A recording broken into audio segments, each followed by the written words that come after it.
I'm not sure what are my qualifications to be a part of this panel, except that Mr. Fukuyama's article about the end of history was published by the National Interest, where now I serve as a publisher. But I had nothing to do with the magazine when the article was published. I thought the article was entertaining and was a great public relations device. So I congratulated the editors and the publishers at that time, but I never thought that this triumphalism could be taken seriously intellectually, and in my view represented more an anthropological phenomenon than, if you wish, serious analysis. So I completely also agree that the response to the end of history, to triumphalism, about autocratic revival is not entirely serious. And I'm particularly concerned about policy implications from the autocratic revival, about which both of you talked today and in the article, and I completely agree with your policy implications. I think that some people simply have an emotional propensity to look for enemies. And also some people have a problem with anyone not accepting indispensable guidance from the United States, particularly when they happen to be in an administration or close to an administration. But if you look today at China and Russia, for instance, it's very difficult for me to see how they are a threat to vital American interests, at least in any foreseeable future.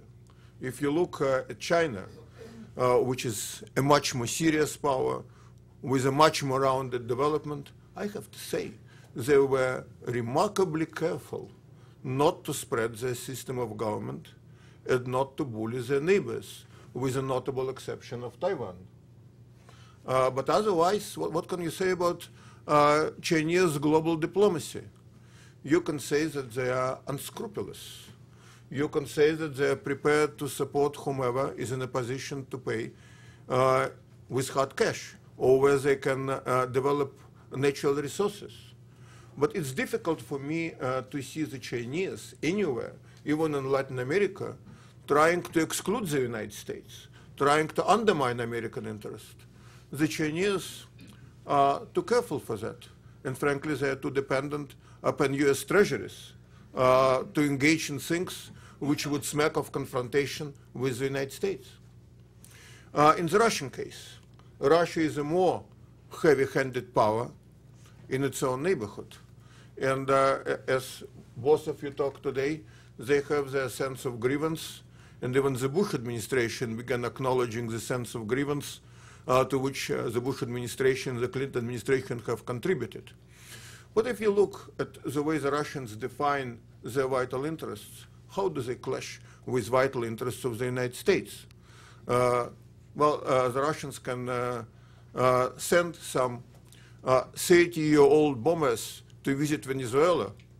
We had a meeting with Secretary Gates about 2 months ago, and he was expressing strong concern what the United States would have to do to rescue these old planes if something happens to them in the air. Should the US Air Force help with some refueling capability?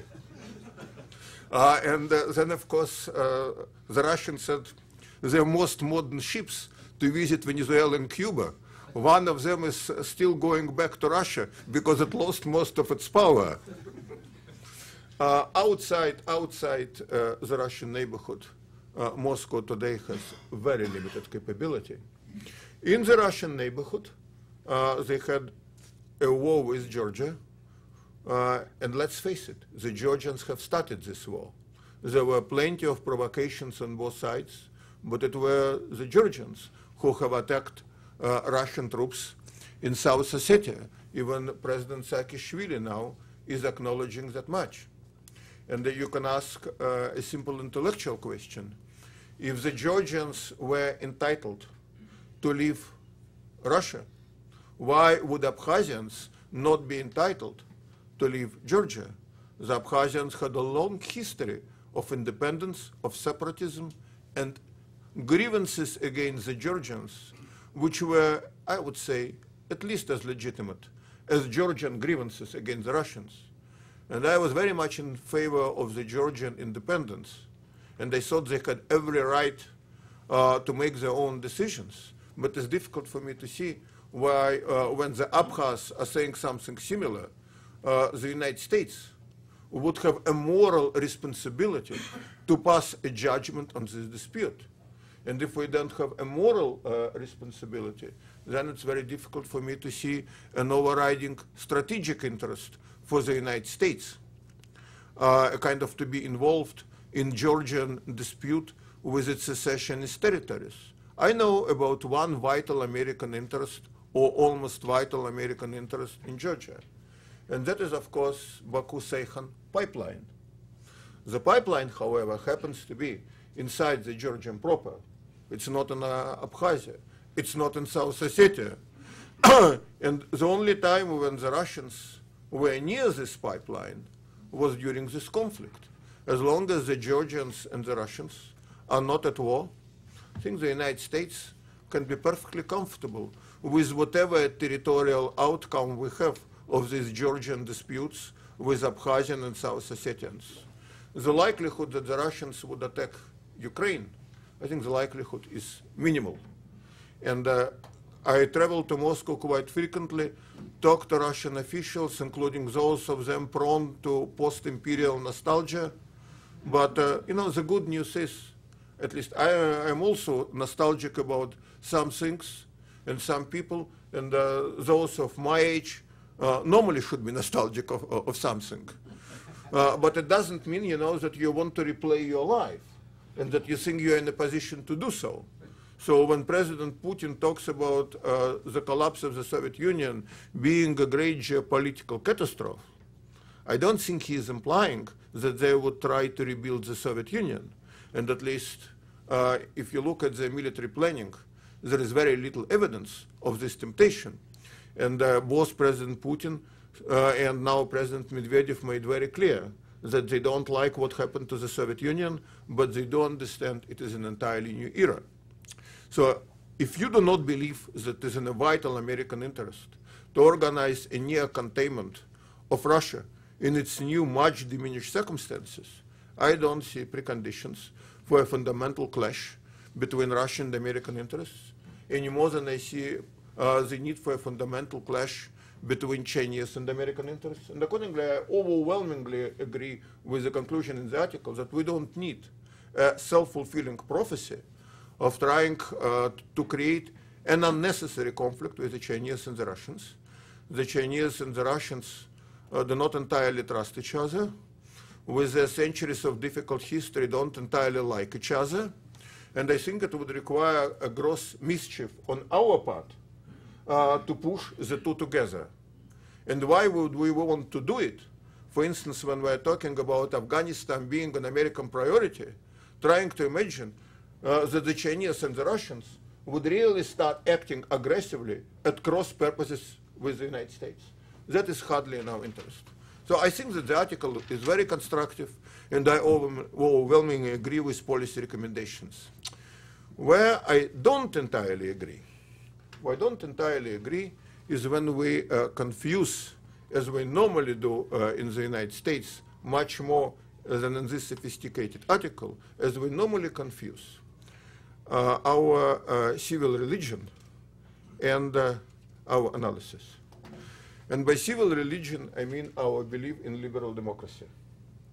Our assumption is that liberal democracy is not only preferable to us, because it works best in the United States, and this is the choice we or our fathers have made, and I voted for liberal democracy with my own feet. But we somehow decide, without serious discussion, that the liberal democracy is not only best for us, but is always a preferred path of history. And I'm not quite sure of that. I looked at this excellent article, and it's interesting how when we talk about history, it's not always easy to sustain the author's belief in the superiority of liberal democracy. For instance, there is an argument about World War II and how liberal democracies have prevailed, partly because they were liberal democracies and they had better economies and a better decision-making system. Well, I was under the impression that, first of all, liberal democracies were as screwed up as autocratic states on the road to war. I remember there was such a thing as Munich, for instance. I remember how the British and the French had great difficulty realizing that Stalin was an actual ally against Hitler. I remember how Britain was giving a dangerous guarantee to Poland, which it was giving too late and on which it could not deliver. I remember Poland, which was a democracy, actually joining forces with Hitler in splitting Czechoslovakia apart. I remember all these things. I also remember how during that war, the country which probably was most effective against Hitler was not a liberal democracy. It was the Soviet Union. It was a tyranny. And if you look at their ability to mobilize their society, their economy for war, I think they were second to none. And I am not sure what would be an outcome of that war if Hitler did not attack Stalin and Stalin stayed on sidelines or even would be of marginal assistance to Hitler. In short, when I look at that war, I do not really think that you can draw a conclusion which the authors draw, that liberal democracy was a winner because of its inherent economic and decision-making superiority. When you talk about corruption, well, clearly the Soviet Union was fairly corrupt under Brezhnev, is even more corrupt under Medvedev and Putin, but was it corrupt under Stalin? There was very little corruption under Stalin, and from everything I read, there was very little corruption under Hitler.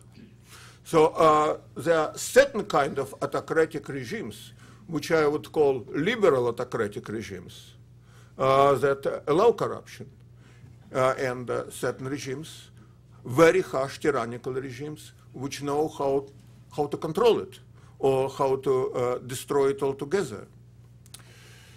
Churchill said, in my view, quite appropriately, that democracy is the worst form of government except for the known alternatives. Well, when I look at the current economic crisis and how little we have managed to predict about consequences of our economic actions, when I look at how the United States behaved in the 1990s under the Clinton administration and then under the Bush administration internationally, I hope you would not be offended if I would say that sometimes competition between democracy and autocracy is a close call.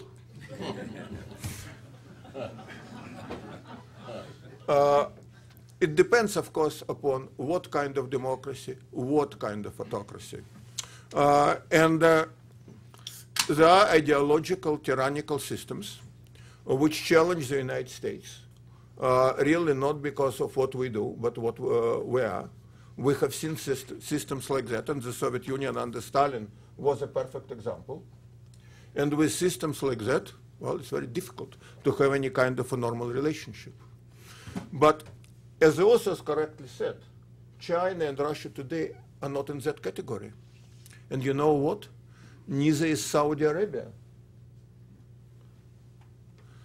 There are a lot of countries which have their own system of government in which they believe and which, for whichever reason, they want to protect.